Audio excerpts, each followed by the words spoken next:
告诉你一个震撼的秘密：以色列和伊朗这场大战的真正赢家，竟然不是美国，不是俄罗斯，而是你绝对想不到的欧盟。没错，就是那个看起来毫不相干的欧盟，正在背后偷偷笑着数钱。这个结论会彻底颠覆你对中东局势的认知。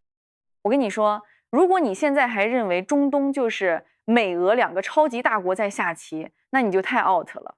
时代已经变了，真正的大玩家已经换人了。你看，最近以色列直接对伊朗开火，全世界的目光都盯着这两个国家，但真正在背后布局收割的是欧盟这个看似低调的巨无霸。我敢打赌，看完这个视频，你会对整个世界格局有全新的认识。先给你看一个让人大跌眼镜的事实：利比亚最近原油产量创了12年新高。你猜这些石油卖给谁了？不是美国，不是中国，而是意大利和法国。更牛的是，当年推翻卡扎菲政权的时候，冲在最前面轰炸利比亚的不是美国，不是英国，竟然是法国。你知道当时的情况有多疯狂吗？法国战机率先对利比亚发动空袭，比北约其他国家都要积极，而且表现得比美国还要急切。这哪里是什么人道主义干预，分明就是有预谋的资源掠夺。这说明什么？说明法国早就看中了利比亚的石油，这波操作简直就是先下手为强，后收割利益。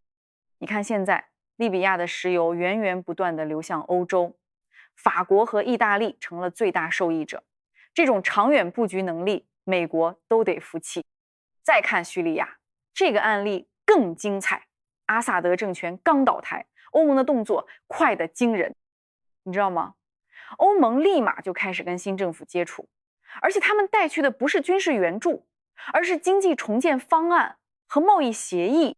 更关键的是，土耳其、德国、法国在这次叙利亚变局中的配合简直天衣无缝。土耳其负责军事施压，德法负责外交斡旋，欧盟负责经济整合。这种分工协作的效率比美国单打独斗强太多了。而美国呢，只能在后面跟着解除制裁。开放支付系统完全就是被动应对。你发现没有？美国从主导者变成了跟随者，这在以前根本不可想象。以前都是美国制定规则，其他国家跟着走，现在倒过来了。为什么欧盟能玩出这种神操作？答案其实很简单，因为他们是邻居。你想想，欧洲和中东隔着什么？就隔着一个地中海。从古罗马到现在，欧洲和中东的关系那是几千年的老交情。而美国呢，隔着大半个地球，就是个外来户。给你几个例子感受一下，这种地理优势有多明显。从法国到北非，从意大利到利比亚，从西班牙到摩洛哥，这些距离都比美国到中东近得多。而美国到中东的距离就是跨越大半个地球。这种地理优势意味着什么？意味着运输成本低，文化交流频繁，人员往来方便。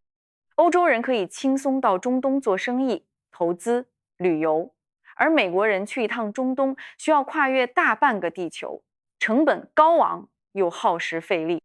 更重要的是，欧洲的工业体系和中东的资源禀赋简直就是天作之合。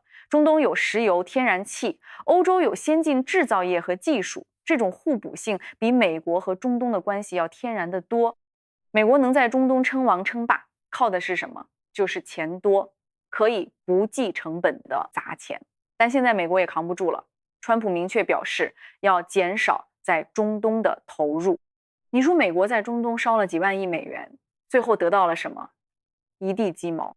现在俄罗斯因为乌克兰战争自顾不暇，美国主动撤退，中东看起来群龙无首，但其实有一个玩家正在悄悄接管一切，那就是欧盟。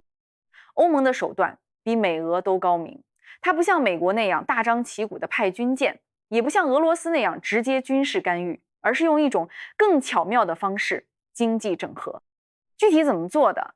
欧盟用的是胡萝卜加大棒策略，但这个胡萝卜特别甜。比如对叙利亚，欧盟承诺大规模投资进行重建，包括基础设施、教育、医疗等全方位合作。对利比亚，欧盟提供技术支持，帮助提高石油开采效率。这种方式比军事干预聪明多了。美国花几万亿美元在中东打仗，结果呢？反美情绪越来越强烈。而欧盟用经济合作的方式，不仅成本更低，而且还能赢得当地人的好感。你看现在发生了什么？整个地中海沿岸正在重新连成一片。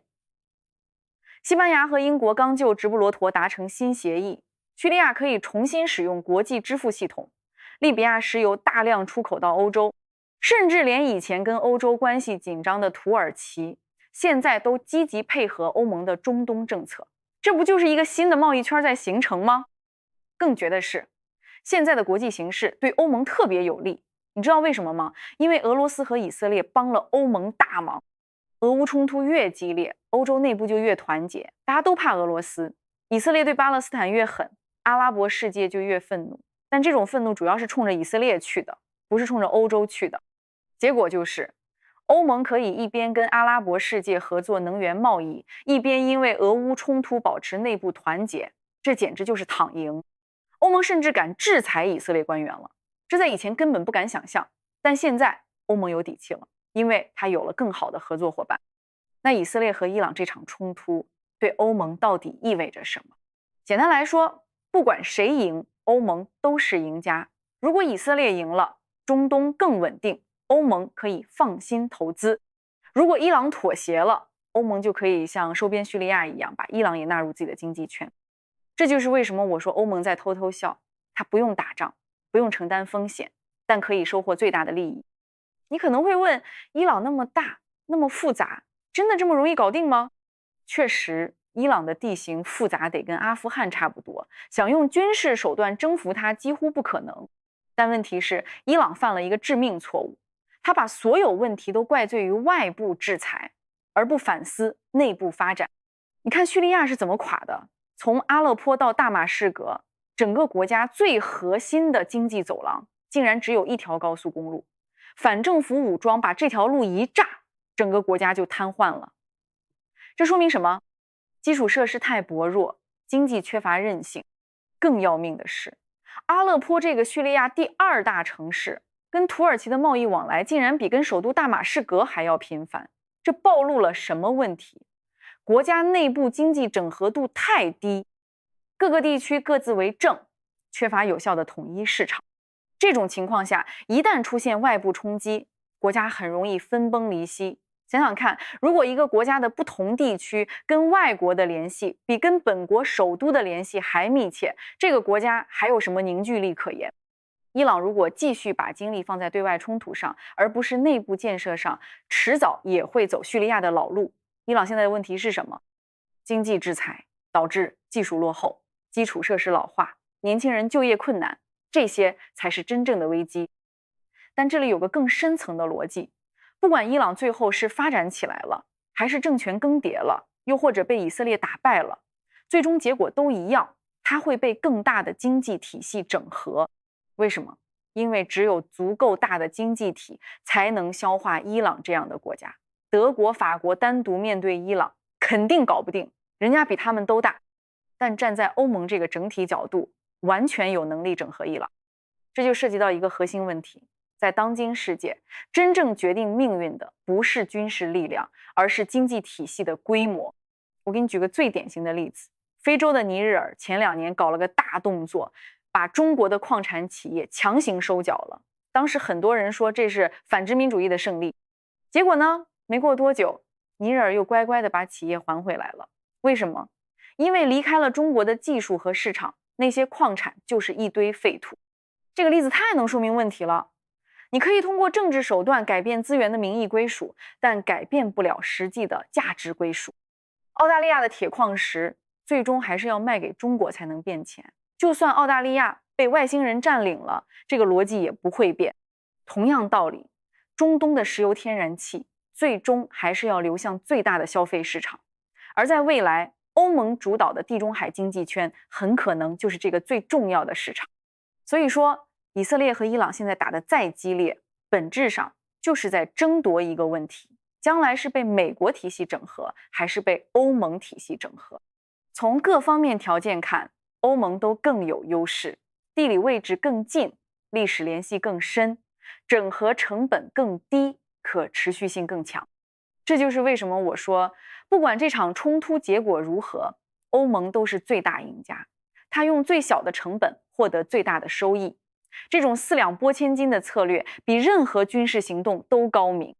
你想想，当年大英帝国称霸世界，靠的是什么？当然，皇家海军很重要，但更重要的是遍布全球的贸易网络。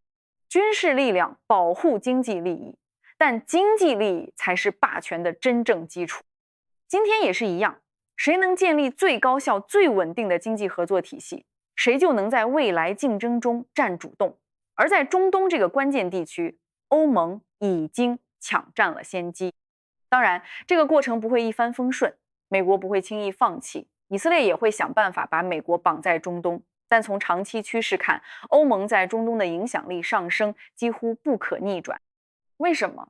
因为这符合地理逻辑、经济逻辑、历史逻辑，而且最关键的是，这种整合是渐进的、和平的、互利的，比军事征服更有可持续性。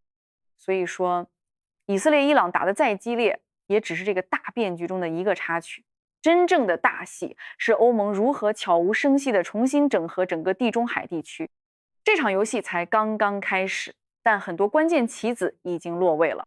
我预测，在未来5到10年内，我们会看到一个全新的地缘政治格局，以欧盟为核心的地中海经济圈将彻底改变中东的面貌。到那时候，你会发现石油不再只是流向美国和亚洲，而是更多的在地中海内部循环。